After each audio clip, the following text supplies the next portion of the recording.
ठीक है बच्चों, आज का टॉपिक है वर्क एनर्जी थ्योरम।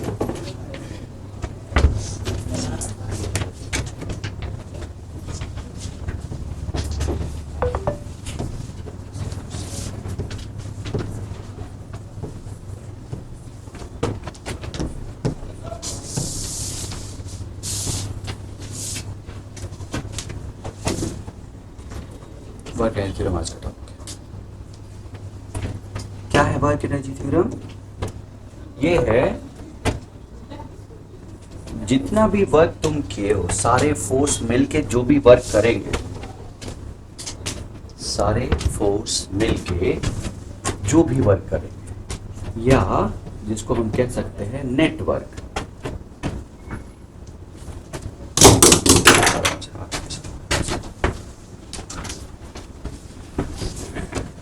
सारे फोर्स मिलके जो भी वर्क करेंगे, network will be equal to change in kinetic energy. सही? सारे वर्क मिलके, सारे फोर्स मिलके जो वर्क करेंगे वो किसके बराबर होगा? Change in kinetic energy. अब सारे वर्क का मतलब क्या है? जितने भी फोर्स हैं सभी का सब, वर्क का सब, यानी फोर्स ड्यू टू mg जो भी है, रिएक्शन, टेंशन, स्यूडो, जितने भी हैं सबका sum change in kinetic energy के बराबर। ये है वर्क एनर्जी थ्योरम। ठीक, कैसे? हम क्या करते हैं भाई, हम पहले फोर्स के कारण वर्क डन निकाल लें, दूसरे के कारण उतने ही डिस्प्लेसमेंट के लिए वर्क डन निकाल लें, सेम डिस्प्लेसमेंट के लिए, सभी के लिए अगर मैं वर्क डन निकाल लूं, ये किसके बराबर होगा? क्या ये F net F1 F2 F3 सब वेक्टर फॉर्म है ना? बोलो, एफ नेट डॉट डिस्प्लेसमेंट बराबर नहीं होगा नेट। और नेट फोर्स क्या करता है? नेट फोर्स बॉडी को एक्सेलरेट करता है। नेट फोर्स बॉडी को क्या करता है? तो into ds, that is m dv by dt। ये इंटीग्रेशन होगा ना?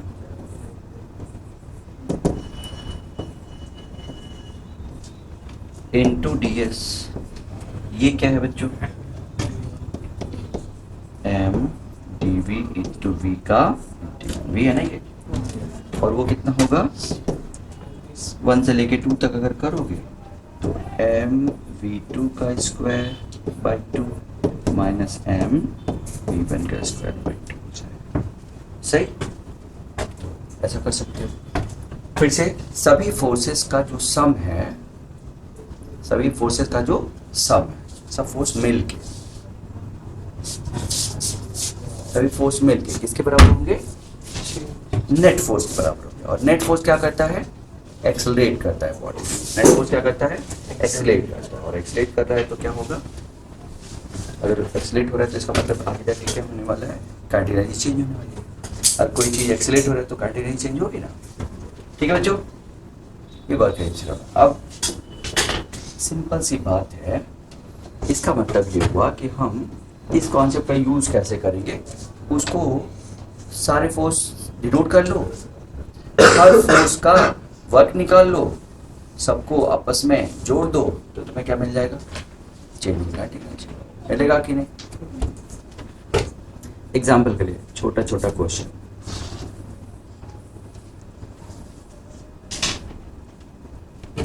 एक छोटा क्वेश्चन ले लेते हैं। ये ब्लॉक है जो किसी वेज पे रखा है, वेज फिक्स्ड है। वेज क्या है? फिक्स्ड। ये है नीचे mg, यहाँ है रिएक्शन, तुम चाहो तो इसमें रहेगा फ्रिक्शन भी,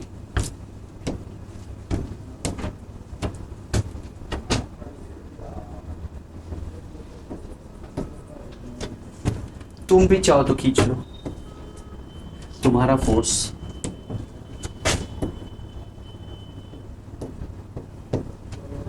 ठीक, ये सब मिलके सबके वर्क मिलके चेंज इन कंटीन्यूटी के बराबर होंगे। तो देख लो वर्क डन। अच्छा, ये करके मान लो पार्टिकल यहाँ से यहाँ डिस्प्लेस हो जाता है S, तो वर्क डन बाय फ्रिक्शन कितना होगा, mu r into s, minus में क्यों 180 डायरेक्शन आता है। अच्छा, वर्क डन बाय F कितना होगा, F into S. Work done bye mg कितना होगा, फोर्स देखो, डिस्प्लेसमेंट देखो, दोनों के बीच का एंगल देखो, ये थीटा है तो ये 91 थीटा होगा। सही, 3 हो गए। रिएक्शन देखो, वर्क डन बाय रिएक्शन देखो, 0 हो जाएगा। क्यों, 90 है। सारे वर्क जोड़ दो, ठीक है। सारे वर्क जोड़ने से क्या होगा, W नेट, सारे वर्क जोड़, क्या होगा सारे वर्क जोड़ने से, देख लो mg cos 90 theta sin theta है ना, plus F minus mu r into s, check करो, ये ना। और नेट फोर्स बताओ, F माइनस अरे प्लस mg का sin theta minus mu r, है ना भाई, ये तो F नेट है। तुम देख सकते हो कि F नेट है, यानी कि तो ये किसके बराबर होगा, विल बी इक्वल टू, क्योंकि ये F net equal to m हो जाएगा ना, तो will be equal to change in continuity. Example से मैं समझाना चाहता हूँ कि ये नेट फोर्स के बराबर होगा, ठीक है। कोई कंफ्यूजन हो गया,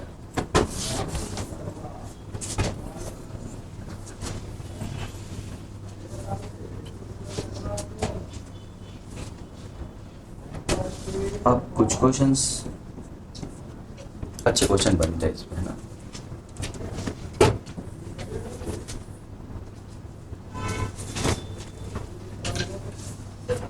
एक बढ़िया क्वेश्चन ये है, ये मास m है, ये स्फीयर है, स्फीयर के मास देने की जरूरत नहीं है, लेकिन ये पूरा का पूरा स्फीयर a एक्सेलरेशन से एक्सलेट हो रहा है। Sphere is accelerating with a। ऐसा करने से ये मास पीछे भागेगा,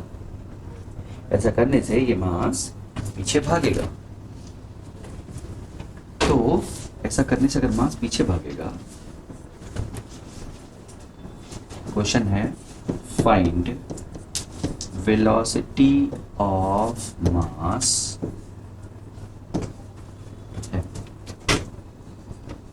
as a function of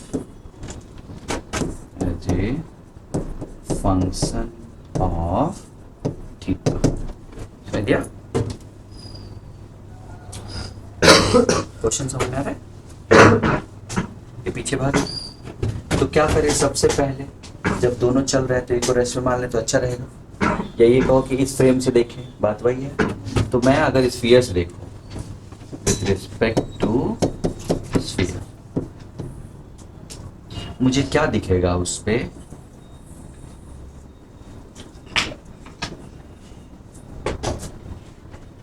ये जब चला आएगा किसी टाइम पे यहां, तो वर्टिकल से थीटा एंगल बनाएगा थीटा एंगल, ठीक है।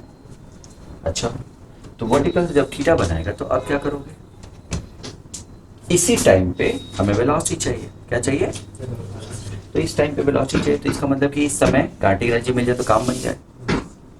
तो यहां से यहां के बीच में जो भी वर्क डन हुआ नेट वो निकाल दूं, क्योंकि net work done equal to change in kinetic energy. बोलो बच्चों, ये 1 है, ये 2 है। फिर से सुनो, यहाँ से स्टार्ट हुआ, इनिशियल वेलोसिटी 0 थी, यहाँ पे कुछ वेलोसिटी v हो गई, वही हमें चाहिए। वर्क एनर्जी थ्योरम कहता है कि a से b के बीच में जो भी वर्क हुआ होगा नेट, वही एनर्जी को चेंज, काइनेटिक एनर्जी को चेंज करेगा। सही, यही कहता है। इसका मतलब मैं 1 और 2 के बीच में फोर्स निकाल के क्या कर दूं, सारे फोर्स निकाल के उन सभी का वर्क डन निकाल के जोड़ दूं, वो चेंज इन काइनेटिक एनर्जी के बराबर हो जाएगा। यही ना? इसका मतलब मुझे करना क्या पड़ेगा, मुझे करना क्या पड़ेगा, सारे फोर्स देखने पड़ेंगे, ऊपर ये देखा ना सारे फोर्स, फिर सारे फोर्स का एक एक करके क्या देखना पड़ेगा, वर्क। सही है? फोर्स आते ही तुम्हारे दिमाग में क्या क्वेश्चन उठना चाहिए बच्चों? कांस्टेंट है कि वेरिएबल, कार्टेशियन है कि पोलर, उसके हिसाब से काम करना पड़ेगा, है ना? फोर्स जब बोलता हूं तो ध्यान रहे एंगल भी रहता है ना, लेकिन एंगल रहता है तो भी अगर फोर्स कांस्टेंट है तो उसके लिए कुछ रास्ते हमने निकाले, पता नहीं क्या बोलते हैं।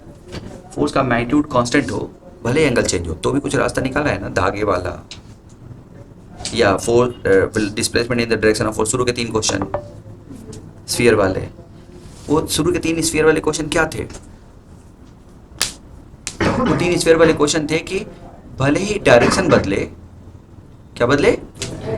अगर फोर्स का मैग्नीट्यूड कांस्टेंट है तो हमें force into displacement in the direction of force से काम चल जाएगा। याद है शुरू का 3 क्वेश्चन? तो बहुत जरूरी है बच्चों, है ना, चीजों को आसान बनाने के लिए। देखो सबसे अच्छे क्वेश्चन वही थे जिसमें फोर्स कांस्टेंट था, मैग्नीट्यूड में डायरेक्शन बदल रहा था, भले ही रस्सी वाला, है ना, या फ्रिक्शन वाला। फ्रिक्शन में कौन कांस्टेंट था? Mu m g. तो क्या आ गया था आंसर?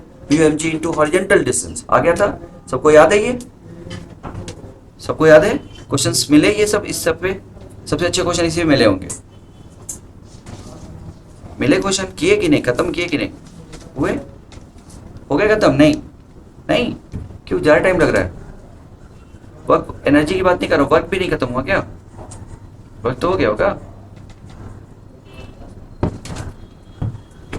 तो सारे फोर्स डिनोट करके 1 और 2 के बीच में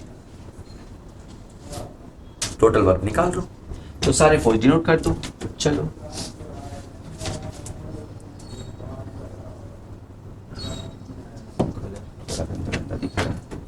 चलो बताते हैं। बताओ बच्चों, यहाँ पे कौन सा फोर्स mg, कहीं पे भी एक फोर्स mg होगा ना, ऊपर कौन होगा? रिएक्शन होगा। और कौन सा फोर्स? सूडो फोर्स होगा, बहुत बढ़िया, ma। क्यों? क्योंकि मैं इसके ऊपर खड़े होकर देख रहा हूँ, और तीनों का टोटल वर्क डन क्या होगा? चाहिए काइनेटिक एनर्जी बराबर हो, काम खत्म। अच्छा, अब ये तीनों मैग्नीट्यूड में कांस्टेंट है, लेकिन डायरेक्शन लगातार बदल रही है। तीनों का मैग्नीट्यूड क्या है? कांस्टेंट है, लेकिन डायरेक्शन बदल रही है। देखो भाई, mg पहले नीचे था, लेकिन मास जैसे जैसे आएगा वैसे वैसे mg का डिस्प्लेसमेंट के हिसाब से mg का डिस्प्लेसमेंट से एंगल बदलता जाएगा, यही ना? r का भी, r का कांस्टेंट है एंगल, देखो r का एंगल हमेशा कांस्टेंट है, देख लो, क्योंकि r खुद बदला जा रहा है ना। तो वर्क डन बाई r तो बहुत आसान दिख रहा है, कौन बोलेगा? क्योंकि हर समय रिएक्शन डिस्प्लेसमेंट के क्या है? परपेंडिकुलर। दूसरा, वर्क डन बाई ma, गलती नहीं करना, displacement in the direction of ma मतलब डिस्प्लेसमेंट हॉरिजॉन्टली, यही ना? बोलो बच्चों, displacement in the direction of ma मतलब डिस्प्लेसमेंट हॉरिजॉन्टली। कौन बताएगा ये कितना डिस्प्लेसमेंट है?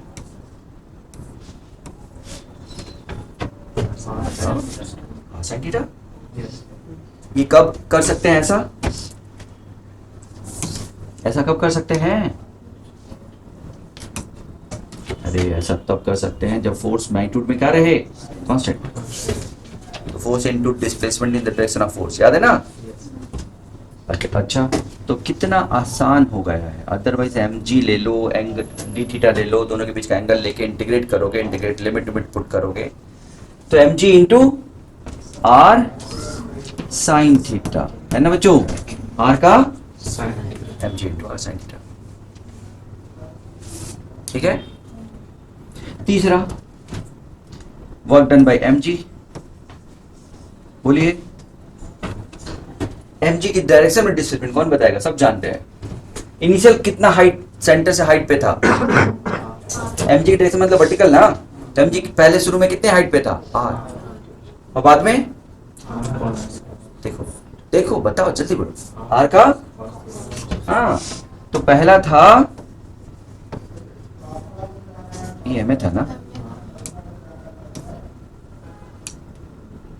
में था, यहाँ पे mg है ना, mg इंटू क्या, पहले था r, अब क्या है? r cos theta. अरे आया ना बच्चों, यानी ये हो गया mgr 1 माइनस cos थीटा। सुनाई दिया? हो गया, यानी तीनों वर्क आ गया। और कोई फोर्स है क्या? नहीं है, फ्रिक्शन होता तो ले लेते, वो भी क्या दिक्कत है।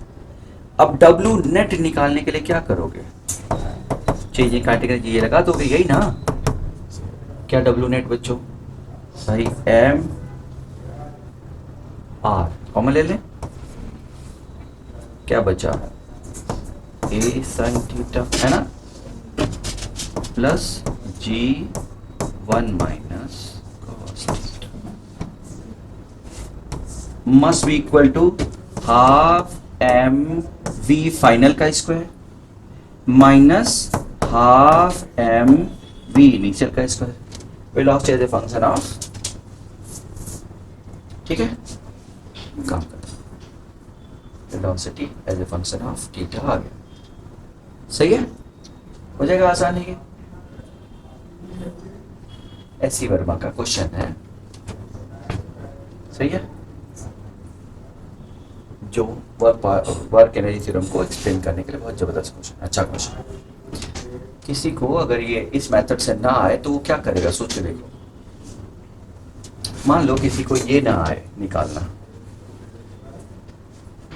ये कैसे आया है समझ में आ गया? ये पहला डेरिवेशन मेरा यही है कि अगर फोर्स का मैग्नीट्यूड कांस्टेंट है तो हम आसान कैसे बना सकते हैं, अदरवाइज तुम इक्वेशन लो, अरे पूरा सॉल्व करके तगड़े तरीके से सॉल्व करना पड़ेगा, वो ज्यादा हो जाएगा, है ना? बोलो बच्चों, ये कहाँ आराम कर रही है तुम्हारी दोस्त? नहीं पता, दोस्त है वो तुम्हारी।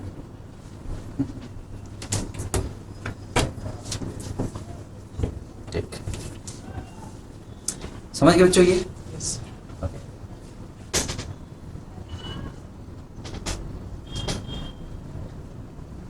वर्क एनर्जी थ्योरम और भी अच्छे क्वेश्चन है। कैसे? ये तो बल्कि मैं कहूँगा कॉन्सेप्ट है, बहुत बढ़िया कॉन्सेप्ट है, मैक्सिमम एंड इक्विलिब्रियम डिस्प्लेसमेंट।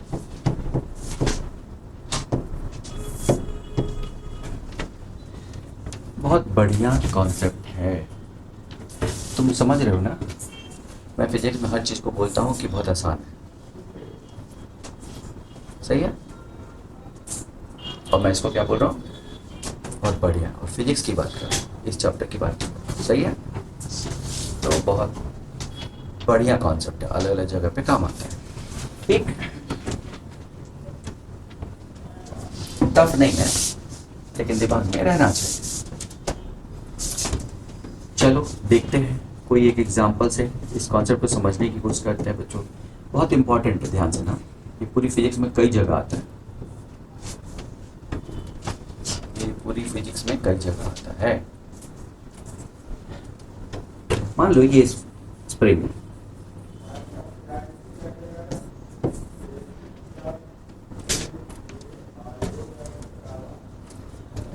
इस स्प्रिंग को एक्सपेंड करने के जरा तरीके देखो। मैंने एक फोर्स लगाया और उसको 0 से बढ़ा के F तक कर दिया,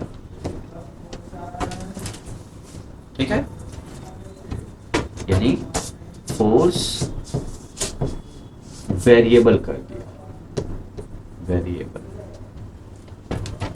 वेरिएबल फोर्स लगा दिया, 0 से F तक कर दिया। अगर 0 से F किया तो 0 लगाया तो यहीं पे था, थोड़ा सा बढ़ाया तो यहाँ पे कहीं आ गया।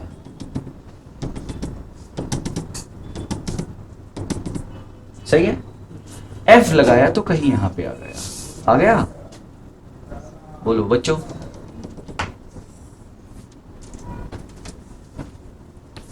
तो 1 से 2 पे चला गया, अगर F लगाया तो 0 शुरू किया और F तक ले गया। अगर मैंने 0 फोर्स लगाया तो इस पे नेट फोर्स था क्या इस पे, और F लगाया तो नेट फोर्स था क्या, नेट। F लास्ट में लगाया, 0 से 0.1 बढ़ा दिया, 0 से क्या कर दिया 0.1, और कब छोटा मान तो 0 पे बैलेंस था, 0.1 पे किया तो क्या अनबैलेंस हो गया। धीरे धीरे बढ़ा रहा हूं, धीरे धीरे बढ़ा रहा हूं, चीजों को समझो कैसे बढ़ा रहा हूं, बहुत ही इनफाइनाइट स्टेप में धीरे धीरे बढ़ा रहा हूं। तो तुम कह सकते हो कि इस मास पे हर समय फोर्स लगभग क्या था, बैलेंस्ड, क्योंकि मैं 0 से इंफिनिटी तक धीरे धीरे बढ़ा रहा हूं। ध्यान से, बहुत इंपॉर्टेंट है ना, बहुत इंपॉर्टेंट है, मतलब बहुत इंपॉर्टेंट कॉन्सेप्ट। तो मैं फोर्स को 0 से बहुत कम बढ़ाया, dF, फिर 2dF, और dF का मतलब तो तुम जानते हो ना, टेंस टू 0, इनफाइनाइट स्टेप में बढ़ाया। तो जब 0 लगा रहा हूं तो कोई फोर्स नहीं है, dF लगा रहा हूं तो पार्टिकल थोड़ा सा डिस्प्लेस हो गया, लेकिन ये इतना कम लगाया था। चलो ठीक है, एक और तरीके से बताते हैं। ये मैंने कहा बहुत जगह काम आता है। थर्मोडायनेमिक्स में तुम लोगों ने रिवर्सिबल प्रोसेस पढ़ा है, रिवर्सिबल प्रोसेस पढ़ा है, रिवर्सिबल।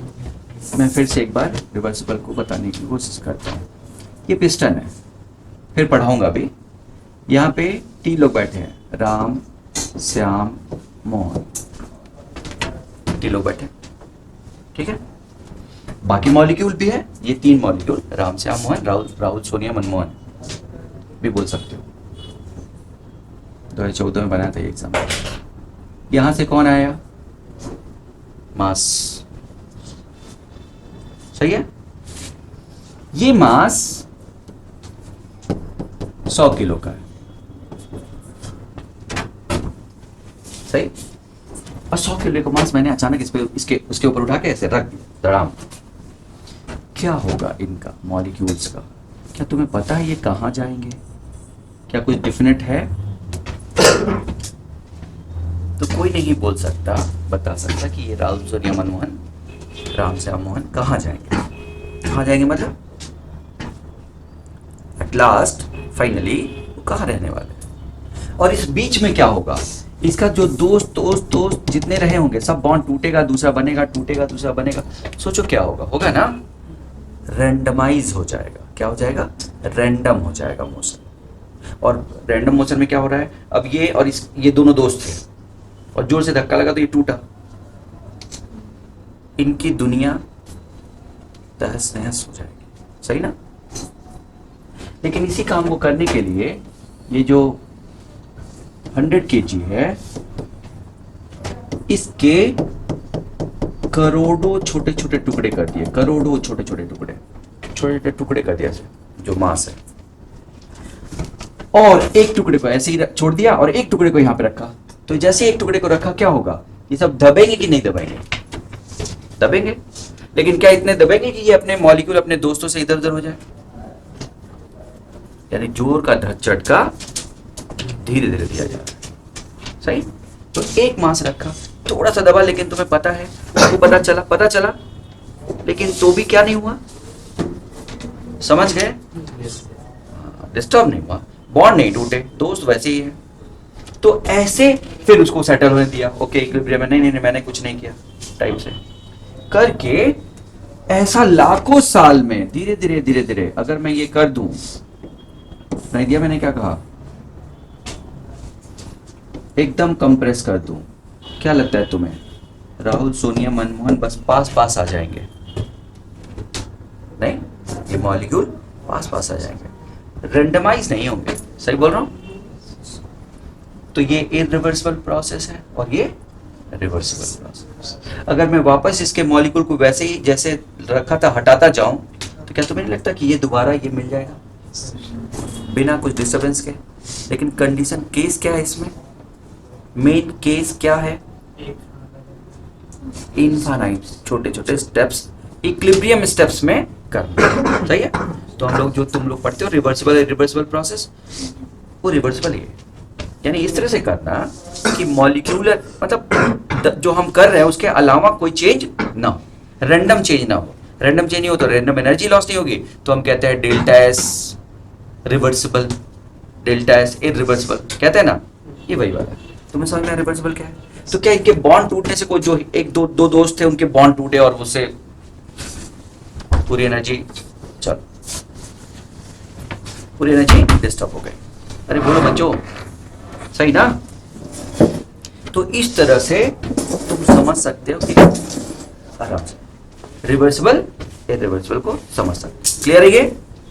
अब सुनना जैसे ये इनफाइनाइट स्टेप में किया है ऐसे ही ये इनफाइनाइट स्टेप में करो। अब बताओ, क्या कोई टाइम ऐसा था जब फोर्स बैलेंस ना रहा हो? रहा है ना हर समय फोर्स बैलेंस रहने का मतलब ये है कि आराम से कल हमने क्या पढ़ा था? एक line, work done by net force equal to work done by external force against conservative potential energy. तो मैंने कहा था अगर कंजर्वेटिव मान लो mg जो है 10 kg है, 100 न्यूटन है और मैं 200 न्यूटन लगा रहा हूं तो क्या होगा? अरे बोलो, कल मतलब परसों, पिछली क्लास। ये सोच रहे हो क्या ये कल कहाँ हो गया था क्लास? नहीं ऐसे पिछली क्लास होता है। तो अगर मैं 100 न्यूटन का mg लग रहा है और मैं 200 न्यूटन लगा दूं तो क्या होगा? ये 200 न्यूटन में से 100 न्यूटन काइनेटिक एनर्जी बदलेगा और बाकी 100 न्यूटन पोटेंशियल बदलेगा ना।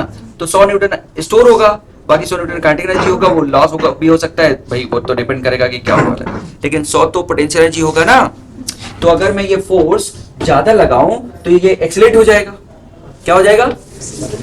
लेकिन बहुत कम लगाऊं और थोड़ा सा जैसे लगाए तो वैसा लगा के छोड़ दूं तो थोड़ा सा एक्सीलरेट होगा भी, तो फिर आगे जाके मतलब नहीं होगा, ऐसा मान के चलो। यही दिक्कत है। मैंने कहा था ना कि एक फोर्स जब दूसरे, तुम अपने दोस्त को जब उतार रहे हो, बताया था मैंने एक क्वेश्चन कि तुम अपने दोस्त को जब उतार रहे हो तो तुम फोर्स जो लगा रहे हो mg के बराबर लगा रहे हो कि ज्यादा लगा रहे हो? बराबर लगा रहे हो, बताया था ना। वही चीज ये है, इतना मतलब मान के चलो कि वो बराबर लग रहे हो, किसके? अंदर वाले फोर्स के बराबर लग रहा है हर समय। अब ये पॉसिबल नहीं है, लगता नहीं है कि बराबर लग रहा है तो आगे कैसे जा रहा है, लेकिन उसको वही मैंने कहा, मानो उसको, समझे? चलता जाएगा तो ज्यादा हो जाएगा। तो मैं बराबर ही लगा रहा हूं, इसका मतलब मैं फोर्स हर समय इक्विलिब्रियम में रख रहा हूं। किस में रख रहा हूं? और अगर मैं फोर्स इक्विलिब्रियम में रख रहा हूं तो काइनेटिक एनर्जी नहीं बढ़ेगी। अरे 100 न्यूटन 200 न्यूटन थोड़ी लगा रहा हूं, 100 के 100 ही लगा रहा हूं, तो केवल क्या बढ़ेगी? पोटेंशियल। क्या बढ़ेगी? इसका मतलब कि मेरा वर्क कहां जा रहा है? पोटेंशियल। मेरी बात समझ में आई क्या बच्चों? कहां जा रहा है? बहुत मस्त क्वेश्चन है, एकदम मस्त क्वेश्चन। मस्त क्वेश्चन मतलब मस्त क्वेश्चन, मुझे सब समझ दिख रहा है। यहाँ पे चार्ज क्यू है, यहाँ पे भी चार्ज क्यू है। तुमने देखा होगा बैटरी जब वर्क करती है, बैटरी जो वर्क करती है, अगर V पोटेंशियल है तो Q इंटू V का पोटेंशियल वर्क करती है, जबकि इसके अंदर स्टोर होता है हाफ Q इंटू V। अरे बैटरी के क्रॉस चार्ज Q जा रहा है, V वोल्ट की बैटरी के क्रॉस, तो वर्क डन क्या होता है? Q into V। जबकि इसका फॉर्मूला क्या आता है? Q स्क्वायर बाय 2C या हाफ QV। तो वर्क बैटरी कर रही है V, उसके अंदर स्टोर हो रहा है QV बाई 2। क्यों भाई? यही जोर का झटका जोर से ही लग गया, इसलिए आधा लॉस हो गया। अगर मैं जोर का झटका धीरे से लगाता तो वर्क कितना करता? QV बाई 2 और स्टोर भी कितना होता? QV by 2। यानी उस कंडीशन में मैं ये बैटरी क्या करूं? 0 से V तक ले जाऊं। बैटरी को क्या करूं? सीधा भी लगाऊंगा तो ये उड़ेल देगा सारा चार्ज, तो इक्विलिब्रियम नहीं रहेगा, ऑसिलेशन हो जाएगा। सुनाई दिया? लेकिन अगर मैं ये बैटरी को 0 से V तक ले जाऊं, 2022-21 का क्वेश्चन IIT का, कि V वोल्ट की बैटरी से चार्ज करना है, लेकिन 3 स्टेप में, 0 से V/3, V/3 से V/2, 2V/3 और तब 2V/3 से V तक। तो वर्क डन निकालो, लॉस निकालो। यानी उसने एक बार रखने के बजाय 3 स्टेप में किया। एक बार करते तो कितना चार्ज, कितना वर्क लॉस होता, और 3 स्टेप में किया तो कितने वर्क लॉस होगा, 10 स्टेप में करेंगे कितना लॉस होगा, इनफाइनाइट स्टेप में करेंगे तो कोई लॉस नहीं होगा। समझो, क्योंकि इनफाइनाइट स्टेप में हर पॉइंट क्या होगा, इक्विलिब्रियम में होगा। इक्विलिब्रियम में होने का मतलब समझ में आता है, ये दिमाग में है, दिमाग में ये रखो, यही काम की चीज है, ये दिखेगा, बाकी सब नहीं दिखेगा ना, इक्विलिब्रियम उतना दिखेगा नहीं। तो आराम से लंबी सांस, और ये कॉन्सेप्ट मैंने कहा हर जगह दिखेगा, हर जगह एसएचएम जहां देखोगे हर जगह दिखेगा बच्चों, इसलिए ये फिजिक्स में भरा पड़ा है।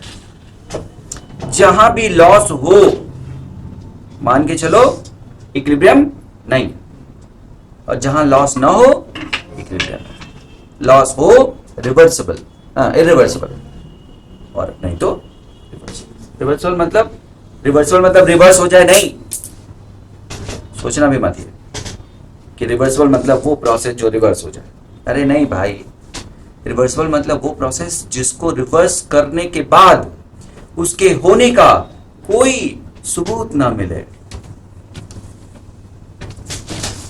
जिसके होने का कोई सबूत ना मिले। जोर का झटका धीरे धीरे लगाओ और फिर हटाओ तो पता भी ना चले कि कुछ हुआ था। सोचो, अगर मैं ये वाला प्रोसेस इनफाइनाइट स्टेप में किया और उतने ही इनफाइनाइट स्टेप में वापस ले जाऊं और उसके बाद तुम आगे पहुंचो, तो तुम्हें पता चलेगा क्या हुआ?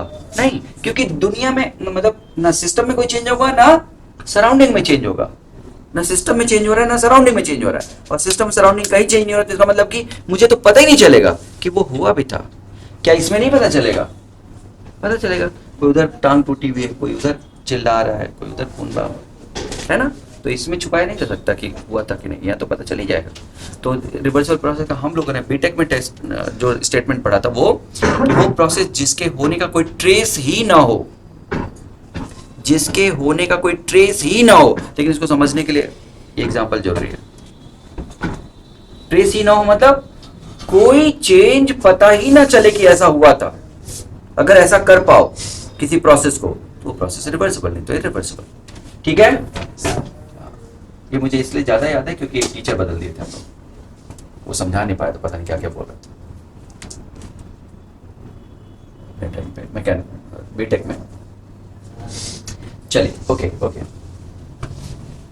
तो आराम से फिर से मैक्सिमम एंड इक्विलिब्रियम की बात करें। मैक्सिमम एंड इक्विलिब्रियम समझ गए? अनबैलेंस्ड, बैलेंस्ड, सही है। एग्जांपल 0 से DF तक, DF फोर्स ले गए, फिर DF DF DF DF थोड़ा थोड़ा बढ़ाते गए, काम खत्म। सही, चलो बताओ। 10th जो बच्चे, तुम लोगों को पता है ना कि वर्क डन होता है Q इंटू V, पढ़ा होगा 10th में, Q into V work done. एक मिनट, वो लॉस इन उसमें क्या कैसे निकालते हो? आई स्क्वायर आर कैसे निकालते हो? पावर लॉस आई स्क्वायर आर टी डिराइव कैसे करते हो? डिराइव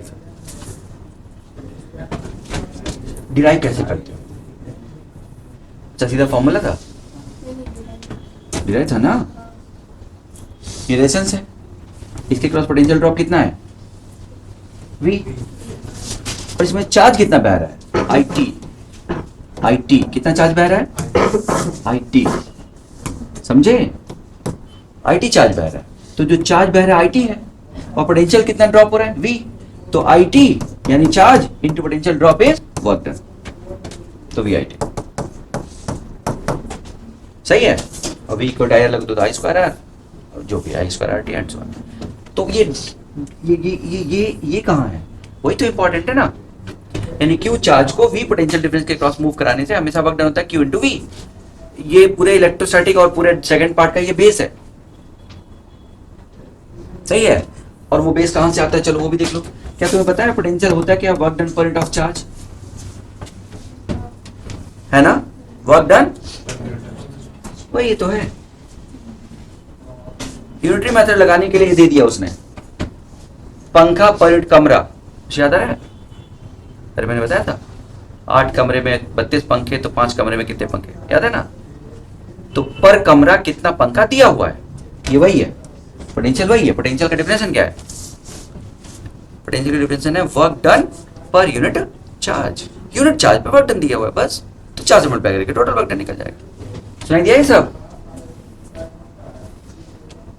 चल ठीक है, हम लोग दूर निकल नहीं गए हैं, सब उसी में जुड़े हुए हैं आपस में। इक्विलिब्रियम और इक्विलिब्रियम की बात समझ में आई क्या होता है? और इक्विलिब्रियम का मतलब सारे फोर्स बैलेंस। सारे फोर्स बैलेंस मतलब मेरा जो वर्क है वो किस में जाएगा? स्टोर हो जाएगा, लॉस नहीं होगा। अगर कंजर्वेटिव फोर्स के बराबर करके रखा है तो मेरा फोर्स कहां जाएगा? स्टोर हो जाएगा, लॉस नहीं होगा, स्टोर हो जाएगा। स्टोरी क्लियर है बच्चों? चलो आगे। तो ऐसे में फोर्स का हर पॉइंट बैलेंस्ड है, तो ऐसे में वर्क डन जब मैं कहूं तो कितना होगा वर्क डन? फोर्स देखो, डिस्प्लेसमेंट देखो, दोनों के बीच का एंगल देखो, इसके अलावा वर्क डन होता है क्या? और मेरा फोर्स किसी टाइम पे कितना होगा? जितना स्प्रिंग का फोर्स होगा। नहीं होगा क्या? मेरा फोर्स कितना होगा? स्प्रिंग का फोर्स होगा कि नहीं? और डिस्प्लेसमेंट कितना होगा? dx। मस्त दिमाग लगाना है, मजेदार टॉपिक है, सही बता रहा हूं, तब से मैं बोल रहा हूं। और cos 0 है ना, 0 कितना हो गया? Half k x square. सुना क्या बच्चों? इतनी एनर्जी हो गई इसके अंदर स्टोर, हो गई ना? कोई टेंशन नहीं, ठीक है। ये केस 1 है, ये केस 1 है। इक्विलिब्रियम के लिए बात कर रहे हैं हम। किसके लिए बात कर रहे हैं? इक्विलिब्रियम के लिए। ये वाला इक्विलिब्रियम की बात हो रही है यहाँ पे। अब जरा इक्विलिब्रियम से हटते हैं और तब बात करते हैं। देखे तो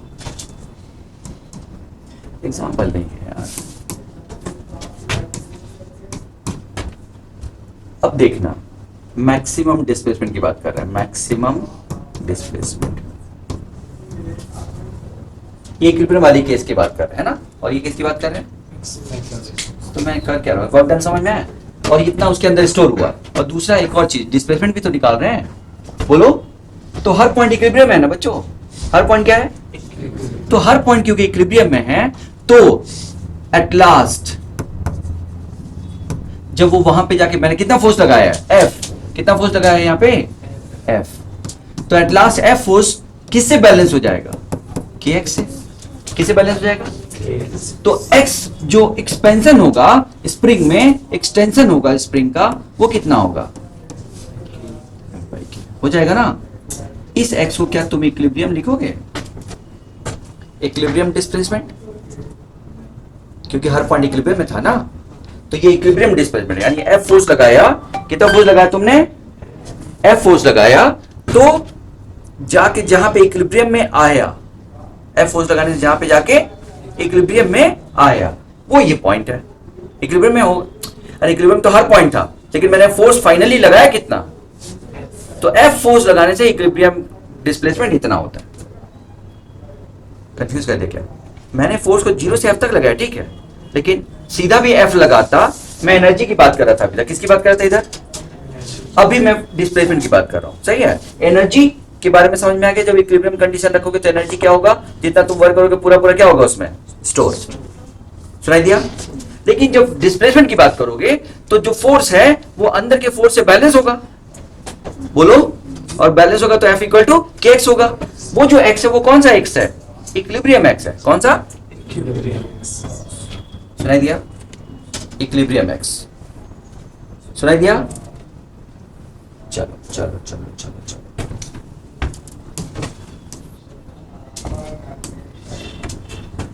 अब देखते हैं मैक्सिमम डिस्प्लेसमेंट। इसमें क्या हुआ मैं चाहूंगा तुम बताओ।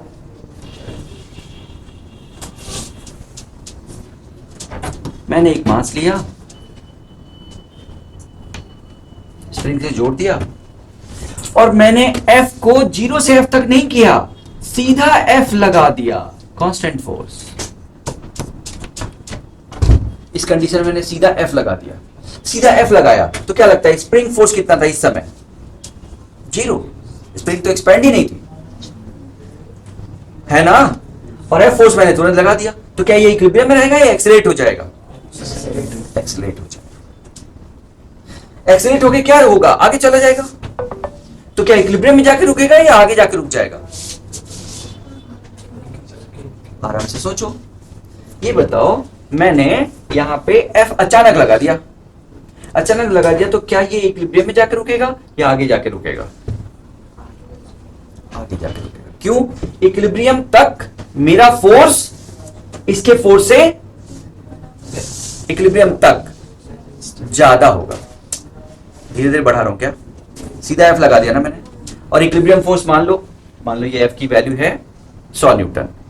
तो क्या यहां पे 100 न्यूटन आता है, kx 100 न्यूटन, तो उससे पहले क्या था kx कम। तो यहां से लेके 100 न्यूटन तक, यानी जितना फोर्स मैंने लगाया तब तक कौन ज्यादा था? Applied force. और उसके बाद कौन ज्यादा था? kx था कि नहीं? इसका मतलब कि यहां से लेके यहां तक, यानी कौन सा पॉइंट तक? इक्विलिब्रियम पोजीशन तक, इक्विलिब्रियम पोजीशन तक, इस रीजन में कौन ज्यादा होगा? F will be greater than kx, होगा कि नहीं? और उसके बाद kx विल बी, ये मिटा दो, ये सब याद रहेगा। ये छोटा कर देता हूं, नहीं इसको छोटा कर देता हूं। ये 100 किलो का कौन है भाई, पता है ना? वहां पे देखो लिखा है, वो याद रहेगा, और मुझे कोई लेना देना नहीं है, टेंशन नहीं है। मोदी जी हैं वो। असल में एग्जाम्पल थोड़ा पहले का बनाया, तुम समझ रहे हो, इसलिए सब। अरे ये सब काम का है एक्चुअली, ठीक है ना? इसको देख लेना तुम लोग। चला गया क्या? तो एक्सपेंड करोगे तो मिल जाएगा वो, ठीक। चलो kx बोलिए। हाँ, kx is will be greater than. तो ऐसे केस में यहां पे F जब ज्यादा है एक्सटर्नल फोर्स, तो बॉडी एक्सलेट हो जाएगी। क्या हो जाएगी? तो यहां से यहां तक क्या होगी? एक्सेलरेशन होगा, विल एक्सेलरेट, है ना, इस रीजन में। जबकि इस रीजन में क्या होगा? रिटार्ड होगी बॉडी। यहां से यहां तक बॉडी एक्सेलरेट होगी और यहां से यहां तक रिटार्ड होगी। तो क्या वहां जाके रुक जाएगी? हाँ। तो क्या वापस नहीं आएगी? आएगी। आएगी कि नहीं? क्यों? क्योंकि फोर्स ज्यादा हो गया, तो फोर्स खींचेगा। एट लास्ट कहां रुकेगी? एट लास्ट कहां रुकेगी? इक्विलिब्रियम में। लेकिन वर्क तो कर चुका है, ये फोर्स तो वर्क कर चुका है ना? एट लास्ट कहां रुकेगी? इक्विलिब्रियम में। लेकिन फोर्स वर्क कर चुका है, तो बाकी एनर्जी क्या होगी? जो एक्स्ट्रा वर्क कर दिया इसने, वो क्या होगी? लॉस। अरे भाई, मैंने फोर्स यहां पे F लगा के खींच के यहां पे रख दिया और छोड़ दिया, तो मैंने तो वर्क कर दिया ना F इंटू पूरा, और उसके बाद मैंने छोड़ दिया, वो आके चुपचाप यहां पे रुका, तो मेरा वर्क तो हो गया खत्म, मैंने तो कर दिया। और मैंने उसको छोड़ दिया कि भाई तू ठीक है यहां पे आके बैठ, वो चला गया वापस। और एट लास्ट उसके बाद जो मिला एनर्जी, वो हाफ मिला उसका, जितना मैंने किया था उसका आधा मिला कि नहीं? मेरी बात समझ में आ रही है? मैंने फोर्स F लगाया और वर्क कर दिया यहां तक डिस्प्लेस करके, उसके बाद मैंने छोड़ दिया, वो वापस आ गया। क्यों? kx ले गया उसको। एट लास्ट जहां रुका वो क्या था?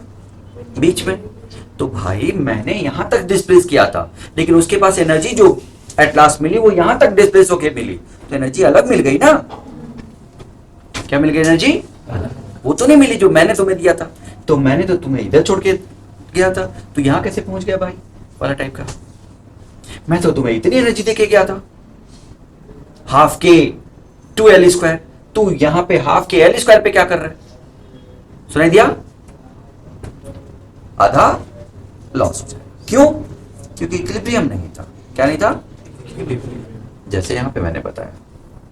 अरे कैपेसिटर में भी ऐसे होता है ना, कैपेसिटर में मैं सीधा बैटरी लगा के सीधा ऑन कर दूं तो V वोल्ट से चार्ज चलेगा और फट से बैटरी में चला जाएगा, इक्विलिब्रियम नहीं होगा। लेकिन 0 से V तक करूं तो जितना वर्क करूंगा पूरा पूरा स्टोर होगा, यानी बैटरी जितना वर्क करेगा। सुनाई दिया? क्योंकि हर पॉइंट किस में रहेगा? इक्विलिब्रियम में। तो मैं कंफ्यूज तो नहीं कर रहा हूं, मेरे ख्याल से मैंने शायद स्टोरी बनाई है या बताई है, तुम्हें दिमाग में है क्या स्टोरी? पूरी फिजिक्स में हर जगह ऐसे ही होगा। एग्जाम्पल, एक स्प्रिंग ले लो,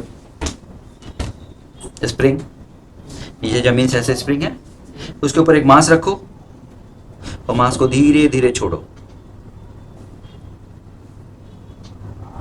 कहाँ रुकेगा? इक्विलिब्रियम में। कहाँ रुकेगा? तो कोई एनर्जी लॉस हुई नहीं, मैंने धीरे धीरे छोड़ा उस मास को। तो m g h must be equal to half k x square, half k h square, है कि नहीं?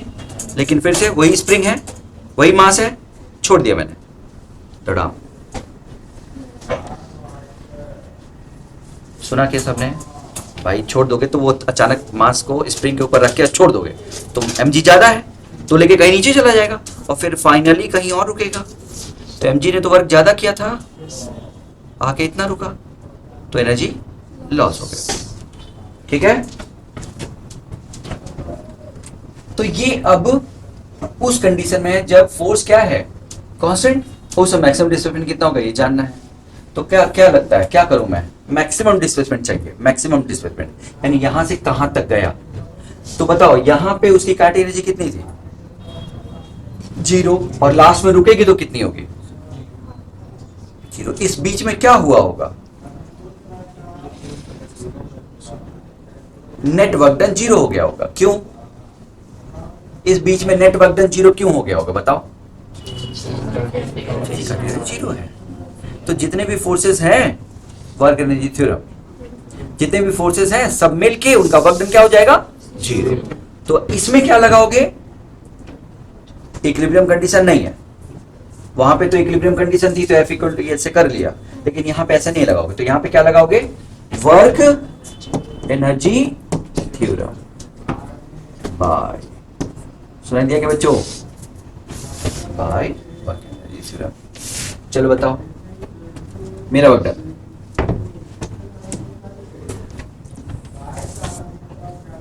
Work done by applied force plus work done by spring force must be equal to change in kinetic energy and that will be 0. Work done by applied force कितना गया? Force into x max, max ना, maximum तक गया। पहले कहां तक गया था? इक्विलिब्रियम।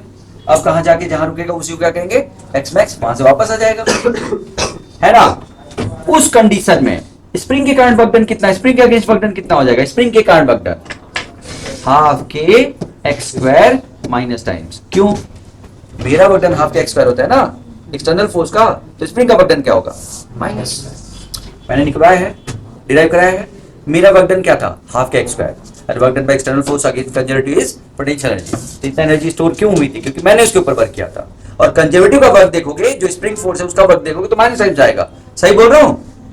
और ये दोनों मिलके कितना हो जाएगा? तो इससे ये अब ये एक्स कौन सा है? मैक्सिमम। किसके बीच में हम लगा रहे हैं? इनिशियल और फाइनल पोजीशन के बीच में। अरे लगा रहे हैं ना, बोलो। यहां पे भी काइनेटिक एनर्जी कितनी है? यहां पे भी काइनेटिक एनर्जी कितनी है?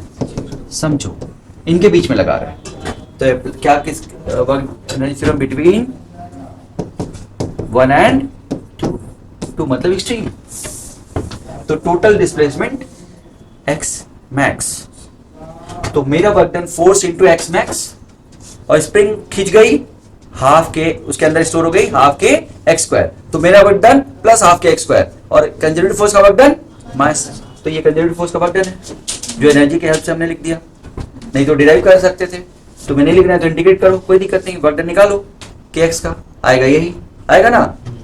फिर से सुनो, किसी क्वेश्चन में हो सकता है कि तुम्हें पहले से फॉर्मूला ना पता हो, तो तुम्हें और वेरिएबल फोर्स दे दे, तो तुम्हें यहाँ पे क्या करना पड़ेगा? इंटीग्रेट करके उसका वर्क डन निकाल के तब रखना पड़ेगा। कुछ क्वेश्चन ऐसा हो सकता है जहां पे पहले से फॉर्मूला ना पता हो। सुनाई दिया? अब इसे तुम सॉल्व करोगे तो एक्स मैक्स कितना आएगा देखो तो, 2f/k आएगा ना। एक एक्स से एक्स कट जाएगा ना। सुनाई दिया? ऊपर वाला कितना आया था? इक्विलिब्रियम क्या आया था? f/k। अब कितना आया है? 2f/k। सुनाई दिया? ये 2f/k आया है, और पहले कितना आया था? f/k। तो ये तो पक्का है ज्यादा होगा, ये तो पक्का है ना। डबल होगा हर बार नहीं, लेकिन कुछ जगहों पे डबल होता है, तो ये डबल होता है, याद कर लो। एक और बताता हूँ, डबल होता है, उसको भी याद कर लो। समझा पाया हूँ ये कॉन्सेप्ट पूरा? हाँ, तो ये जबरदस्त अच्छा कॉन्सेप्ट है वर्क एनर्जी थ्योरम का। और एक देख लो, मान लो ये पेंडुलम है, मास m का, लेंथ l का, ये पेंडुलम है। तुम फोर्स F लगा रहे हो। अगेन दो केस है, केस 1 2। केस 1 क्या है? F फोर्स लगा के इसको खींच रहे हो। F फोर्स लगा के क्या कर रहे हो? खींच रहे हो। तो पहला है find equilibrium angular displacement, angular displacement, equilibrium angular displacement, ठीक है। और दूसरा फाइंड मैक्सिमम एंगुलर डिस्प्लेसमेंट। समझ गए?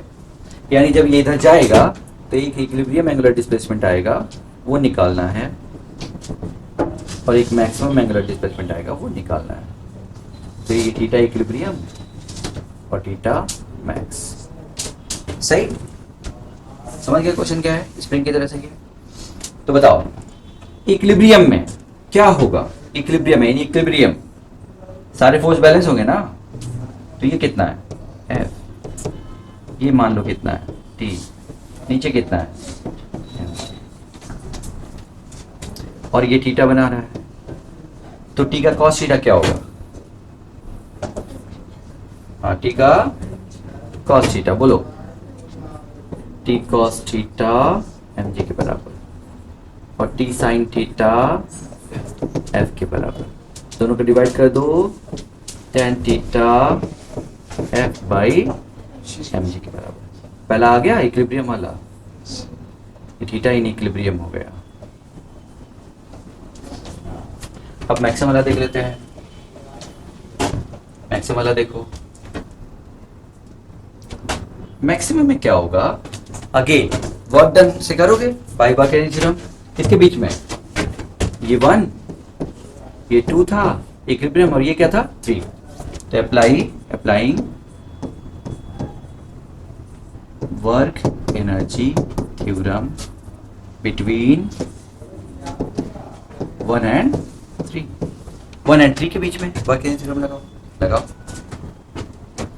चलो बताओ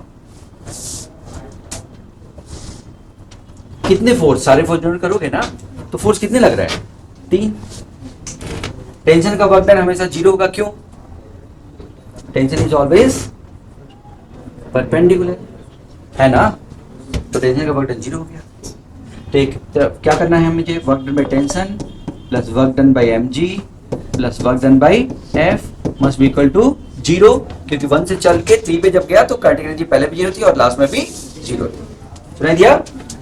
चलो, तो वर्क डन बाई टेंशन कौन बताएगा? 0। Work done by tension 0। Work done by mg कौन बताएगा? नहीं, mg तो कांस्टेंट है ना। तो mg क्या है? मतलब वर्टिकल डिस्प्लेसमेंट ना बच्चों। ये गड़बड़ नहीं करो, ये तो होना चाहिए। mg क्या है? वर्टिकल है। तो वर्टिकल डिस्प्लेसमेंट कितना है?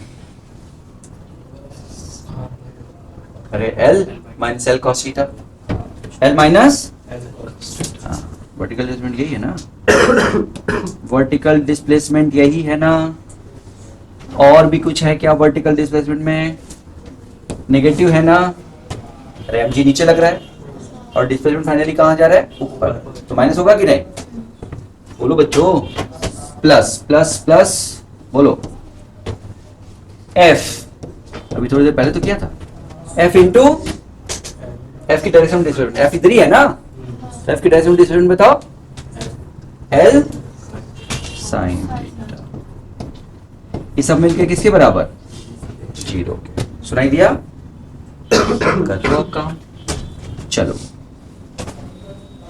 क्या दिख रहा है? 1 minus cos theta upon sine theta, sine theta equal to f by m g, है ना? क्या लिख सकते हैं इसको? 2 sine square theta, sine square theta ना, 2 साइन स्क्वायर थीटा बाई 2 लिख सकते हो ना, अपॉन थीटा बाई 2। अरे समझे क्या बच्चों? 2 tan थीटा बाई 2, थीटा कितना आया? tan थीटा बाई 2 कितना हुआ? क्या मैं एक्स्ट्रा पत्ता बढ़ा दूं? चलो बढ़ा देता हूं। tan theta by 2 will be equal to f by m g. तो थीटा कितना हुआ बच्चों? 2 tan inverse f by m g. ये भी 2 टाइम्स आ गया। तो क्या सब 2 टाइम्स होता है? नहीं, लेकिन कैपेसिटर में होता है। मेरा वर्कडन जितना होता है उसका आधा होता है, सही क्या? अच्छा नहीं, वो तो एनर्जी की बात हो रही है ना। डिस्प्लेसमेंट तो इन दोनों में आधा ही दिखा है, लेकिन सब में नहीं होना चाहिए मेरे हिसाब से। मेरे दिमाग में ये 2 एग्जांपल्स हैं, और भी हो सकते हैं। ये सुनाई दिया क्या बच्चों? अब देख लो, इक्विलिब्रियम डिस्प्लेसमेंट का डबल होगा मैक्सिमम डिस्प्लेसमेंट। सुना? अगर किसी को एक छोटी सी याद रह सकती है तो याद कर लो, काम की चीज है। देखना इधर देखो ध्यान से बच्चों। तो अगर कोई बोले spring mass system, F force लगा के मैंने क्या किया? इसको खींचा। एफ कैसा फोर्स? कांस्टेंट की वेरिएबल? कांस्टेंट। कैसा फोर्स? तो एम्पलीट्यूड कौन बताएगा? Amplitude of oscillation.